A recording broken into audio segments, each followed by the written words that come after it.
4 గుడ్లతో ఇంత రుచికరమైన egg fry చేయొచ్చని చాలామందికి తెలియదండి. ముఖ్యంగా ఎగ్ ఫ్రై అంటే గుడ్డును ముక్కలుగా కట్ చేసి నేరుగా వేయించేస్తాం. కానీ ఈరోజు మనం చేసే విధానం మాత్రం కొంచెం డిఫరెంట్గా ఉంటుంది. గుడ్డులోని తెల్ల సొన పచ్చ సొన 2 విడిగా ఉండేలా చేసి ఒక్కసారి ఇలా చేసి చూడండి. అన్నంతో కానీ రోటీతో కానీ అద్దిరిపోతుంది. ముందుగా 4 గుడ్లను తీసుకొని బాగా ఉడికించుకొని పక్కన పెట్టుకోవాలి. ఇప్పుడు గుడ్లు కొంచెం చల్లారిన తర్వాత పొట్టు తీసేయాలి. ఇప్పుడు గుడ్లను తొందరగా కట్ చేయకుండా తెల్ల సొన ఒకవైపు పచ్చ సొన ఒకవైపు జాగ్రత్తగా విడదీయాలి. ఇలా 4 గుడ్లలోని తెల్ల సొనను పచ్చ సొనను వేరు చేసుకోవాలి. ఇప్పుడు తెల్ల సొనను చిన్న చిన్న ముక్కలుగా కట్ చేసుకొని పక్కన పెట్టుకోవాలి. కానీ పచ్చ సొనను మాత్రం పక్కన పెట్టేయకండి. ఇదే మన ఎగ్ ఫ్రైకి మంచి రుచి మంచి టెక్స్చర్ ఇవ్వబోతుంది. ఇప్పుడు స్టవ్ మీద ఒక ప్యాన్ పెట్టుకొని వేడయ్యాక అందులో 5 టేబుల్ స్పూన్ల ఆయిల్ వేసుకోవాలండి. ఆయిల్ వేడెక్కిన తర్వాత ఇందులో 1/2 టేబుల్ స్పూన్ జీలకర్ర వేసి కొంచెం చిటపటలాడే వరకు వేయించాలి. ఇప్పుడు సన్నగా తరిగి పెట్టుకున్న 2 ఉల్లిపాయ ముక్కలను ఇందులో వేసుకోవాలి.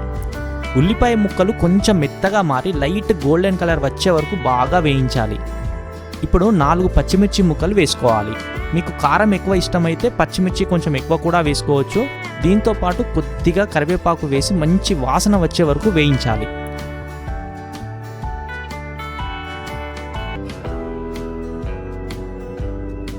ఇందులో 1/2 స్పూన్ పసుపు వేసి ఒక్కసారి కలపాలి. ఇప్పుడు ప్యాన్కి మూత పెట్టి మంటను కొంచెం తగ్గించి సుమారు 5 నిమిషాలు ఉడికించాలి. ఇలా ఉల్లిపాయలు నెమ్మదిగా ఉడికితే వాటి రుచి మసాలాలో బాగా కలిసిపోతుంది. మూత తీసిన వెంటనే వచ్చే వాసనే మీకు ఈ కర్రీ ఎంత టేస్టీగా ఉంటుందో చెప్పేస్తుంది. ఇప్పుడు ఇందులో 1/2 టేబుల్ స్పూన్ ధనియాల పొడి వేసుకోవాలి. 1/2 టేబుల్ స్పూన్ ఉప్పు, 1 స్పూన్ కారం, 1/2 టేబుల్ స్పూన్ అల్లం వెల్లుల్లి పేస్ట్ మరియు 1/2 టేబుల్ స్పూన్ గరం మసాలా వేసుకోవాలండి.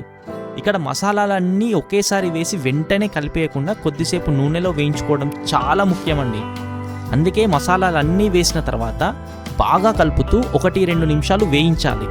ఇప్పుడు మసాలాల నుంచి మంచి సువాసన వస్తుంది. అయితే ఇక్కడితో ఆగిపోతే మనకు కావాల్సిన గ్రేవీ టెక్స్చర్ రాదు. అందుకే ఇప్పుడు ఇందులో 1/2 కప్పు నీళ్లు పోసి బాగా కలపాలి. నీళ్లు పోసిన తర్వాత మసాలా మొత్తం ఒక మంచి చిక్కటి గ్రేవీలా మారుతుంది. ఇదే మన గుడ్లు మొత్తం మసాలాను పట్టుకునే సీక్రెట్. ఇప్పుడు ముందుగా కట్ చేసి పెట్టుకున్న ఎగ్ వైట్స్ను ఇందులో వేసుకోవాలి. గుడ్డు ముక్కలు విరిగిపోకుండా చాలా సున్నితంగా కలుపుకోవాలి. ఇప్పుడు మనం పక్కన పెట్టుకున్న పచ్చసొనను కూడా ఇందులో వేసి మెల్లగా కలపాలి. పచ్చసొన మసాలాలో కలిసే కొద్దీ గ్రేవీ మరింత రిచ్గా చిక్కగా మారుతుంది. ఇప్పుడు ప్యాన్కి మూత పెట్టి తక్కువ మంటపై సుమారు 10 నిమిషాలు ఉడికించాలి. మూత తీసి చూస్తే ఉల్లిపాయలు మసాలా గుడ్డు అన్నీ కలిసి ఎంత రుచిగా కనిపిస్తున్నాయో చూడండి. ఇప్పుడు చివరగా కొద్దిగా కొత్తిమీర వేసి ఒక్కసారి కలిపితే చాలు.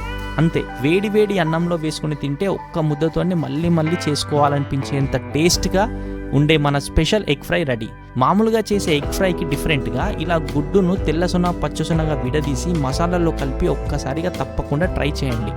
రెసిపీ నచ్చితే తప్పకుండా లైక్ చేయండి. మీ ఇంట్లో కూడా ఈ ఎగ్ ఫ్రై చేసి ఎలా వచ్చిందో కామెంట్లో చెప్పండి. ఇలాంటి సింపుల్గా చేసుకునే టేస్టీ వంటకాల కోసం మన ఛానల్ను సబ్స్క్రైబ్ చేయడం మాత్రం మర్చిపోకండి.